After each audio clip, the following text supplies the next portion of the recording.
Hey, what's up guys? Come back to TK here. In this video, I want to give my pick for this upcoming fight between Edmen Golden Boy Shahbazyan and Anthony Hernandez. This fight has been scheduled for the UFC Fight Night event on May 20th. So let's get started. If we look at the records of these two guys, starting with Edmen, he has total 15 fights. He has won 12 and lost 3 out of his 12 wins. 10 have come via knockout. So this man is a knockout machine. He is looking to knock you out.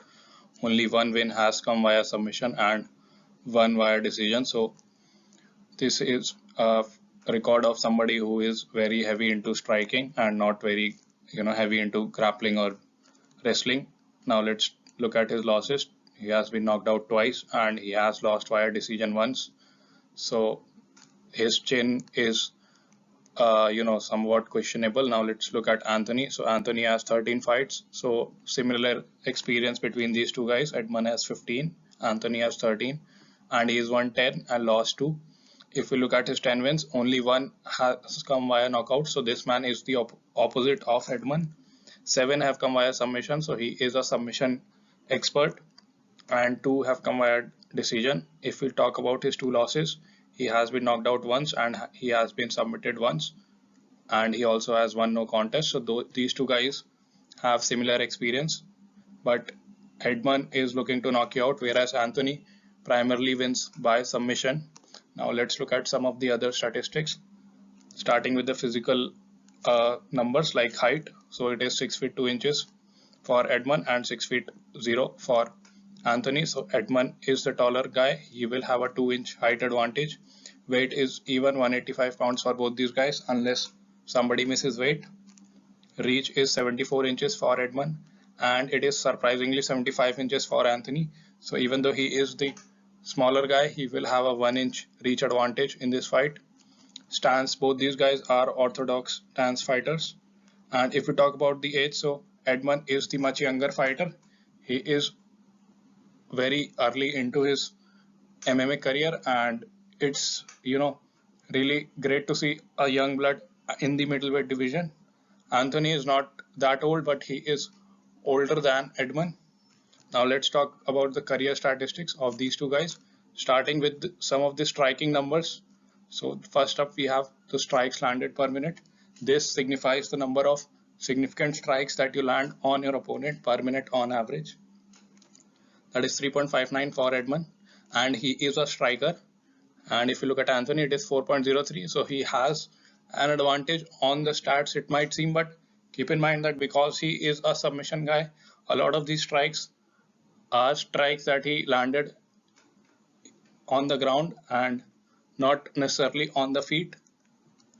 Now let's talk about the striking accuracy. It is 50% for Edmen and 59% for Anthony. So again, this might be inflated because he is landing a lot of ground and pound, and a lot of these strikes are not on the feet but on the ground when he has taken you down.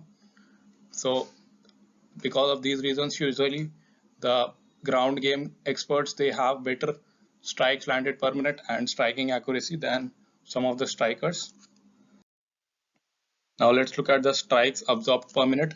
This signifies the number of significant strikes that you absorb from your opponent per minute on average. That is 3.87 and it is 3.5 for Anthony. So again, because Anthony has the option of shooting for a takedown, whenever he gets hit he shoots, and that is why his strikes absorbed is lower than Edmen. So again, all of these numbers so far, the advantage goes to Anthony. He has more striking output, he is more accurate, his strikes absorbed is lesser. In this case, in the strikes absorbed case, the lesser number is better because you are getting hit less than your opponent.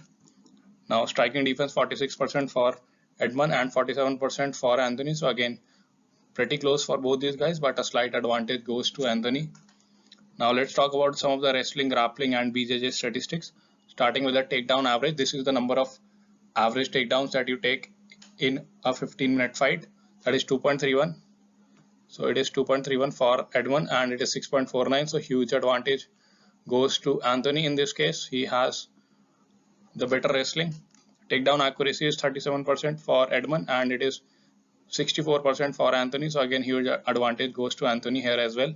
Takedown defense 65% for Edmen, which is not bad, and it is 66%. So again, pretty close, but again the advantage goes to Anthony.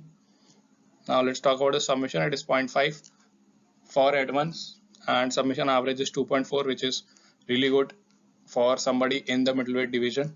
And again, a huge advantage goes to Anthony. So overall, in all these metrics that we have seen, it looks like on paper Anthony has the advantage in all of them. Let's look at the records of these two guys. Some of their previous performances, starting with Edmund.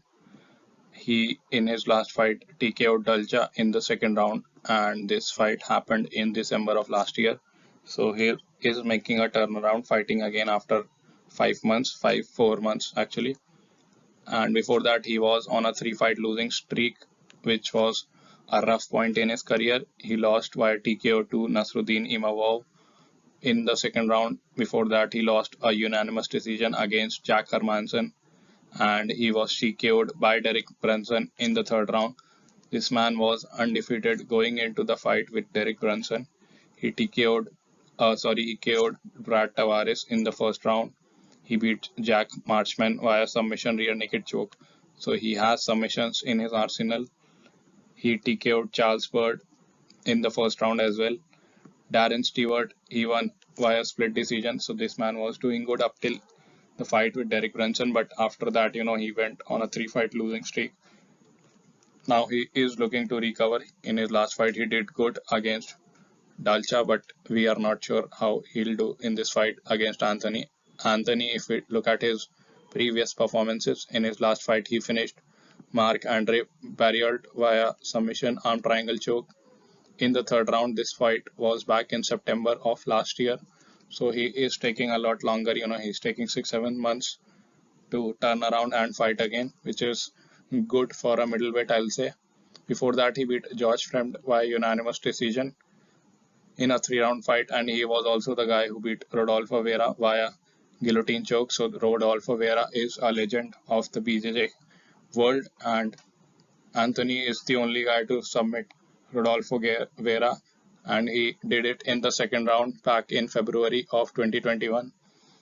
This fight put Anthony on the map, and a lot of people know him because of this fight against Rodolfo Vera. Before that, he was TKO'd by Kevin Holland in the first round. This was the same year where 2020, where Kevin had 5 wins. So this was one of the victims. And before that, he beat Jun Yong Park via submission anaconda choke in the second round. Lost to Marcus Perez via anaconda choke. Had an NC against Jordan Wright and beat Brendan Allen via unanimous decision back when they were fighting in LFA. So both these guys are pretty much anti to each other, in the sense that, as we have already seen, Edmund's weak point is the grappling and, wrestling. And if you talk about Anthony, he has been TKO'd and his chin is pretty questionable like Edmund's.